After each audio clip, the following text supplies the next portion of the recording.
കഴിഞ്ഞ ദിവസം മീഡിയയെല്ലാം സുരേഷ് ഗോപിയെ വളഞ്ഞിട്ട് ചോദിച്ച ഒരു കാര്യം എന്ന് പറയുന്നത് എമ്പുരാനെ കുറിച്ചുള്ള അഭിപ്രായം എന്താണ്, അതിൽ വന്ന കാര്യങ്ങളെക്കുറിച്ച് എന്താണ് നിങ്ങളുടെ അഭിപ്രായം എന്നുള്ളൊരു കാര്യം പ്രസ് മീറ്റിൽ വെച്ചിട്ടുണ്ടെങ്കിൽ ഈ ഒരു പ്രസ് കാര്യങ്ങളെല്ലാം സുരേഷ് ഗോപി എടുത്ത് ചോദിച്ചു.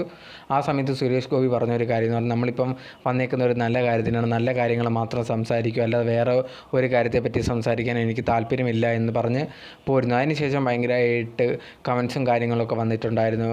ഓക്കെ, BJPയിലൊക്കെ ആണെങ്കിൽ ശരി, സുരേഷ് ഗോപി ഭയങ്കരമായിട്ട് മോഹൻലാലിനെയൊക്കെ സപ്പോർട്ട് ചെയ്യുന്നതാണ്, അതുകൊണ്ടാണ് ഒന്നും പറയാൻ വയ്യാത്തത്, ഭയങ്കര പേടിയാണ് എന്നൊക്കെ പറഞ്ഞ് കുറേയധികം കമൻസും കാര്യങ്ങളൊക്കെ വന്നിട്ടുണ്ട്. പിന്നെ കുറച്ച് പേരുണ്ടെങ്കിൽ അവർ മോഹൻലാലും അതുപോലെ തന്നെ സുരേഷ് ഗോപിയൊക്കെ എന്താ പറയുക ഭയങ്കര വർഷങ്ങളായിട്ട് അറിയുന്നവർ, അപ്പോഴത്തേന് മോഹൻലാലിനെതിരെ ഒന്നും തന്നെ സംസാരിക്കാനുള്ള ധൈര്യവും ഇല്ല, ഇങ്ങനത്തുള്ള കാര്യങ്ങളൊക്കെ പറഞ്ഞ് കുറേയധികം കമൻസും കാര്യങ്ങളും വന്നിട്ടുണ്ടായിരുന്നു. പിന്നെ മറ്റു ചിലരുണ്ടെങ്കിൽ ഭയങ്കരമായിട്ട് പൃഥ്വിരാജിനെ കുറ്റം പറഞ്ഞു, അതുപോലെ തന്നെ മോഹൻലാലിനെ കുറ്റം പറഞ്ഞു, ഇങ്ങനെയൊക്കെ പറഞ്ഞുകൊണ്ട് കുറേ വീഡിയോ ഇട്ടിട്ടുണ്ടായിരുന്നു. യഥാർത്ഥത്തിൽ സുരേഷ് ഗോപി അങ്ങനെ ആരെയും കുറ്റം പറഞ്ഞ് ഒന്നും തന്നെ ഇട്ടിട്ടുണ്ടായിരുന്നില്ല. കാരണം എന്ന് പറഞ്ഞു കഴിഞ്ഞാൽ ആ സമയത്ത് ചോദിച്ച സമയത്ത് സുരേഷ് ഗോപി പറഞ്ഞൊരു കാര്യം, ഇപ്പം നമ്മൾ നല്ലൊരു കാര്യത്തിലാണ് വന്നേക്കുന്നത്, നല്ല കാര്യങ്ങൾ മാത്രം സംസാരിക്കുക, വേറെ ഒന്നിനെ പറ്റിയും സംസാരിക്കാൻ താല്പര്യമില്ല എന്ന് പറഞ്ഞായിരുന്നു സുരേഷ് ഗോപിയോടെ നിർത്തിയിരുന്നത്. പക്ഷേ ബാക്കിയുള്ളവർ BJPയിലുള്ള ബാക്കിയുള്ളവരും ഇവർക്കെതിരെയൊക്കെ ഭയങ്കരമായിട്ട് സംസാരിച്ചിട്ടുണ്ടായിരുന്നു. ആ കുടുംബത്തിലുള്ള എല്ലാവർക്കെതിരെയും അതായത് പൃഥ്വിരാജിൻ്റെ ഭാര്യയ്ക്കെതിരെ എല്ലാവർക്കും ഭയങ്കരമായിട്ട് സംസാരിച്ചിട്ടുണ്ടായിരുന്നു.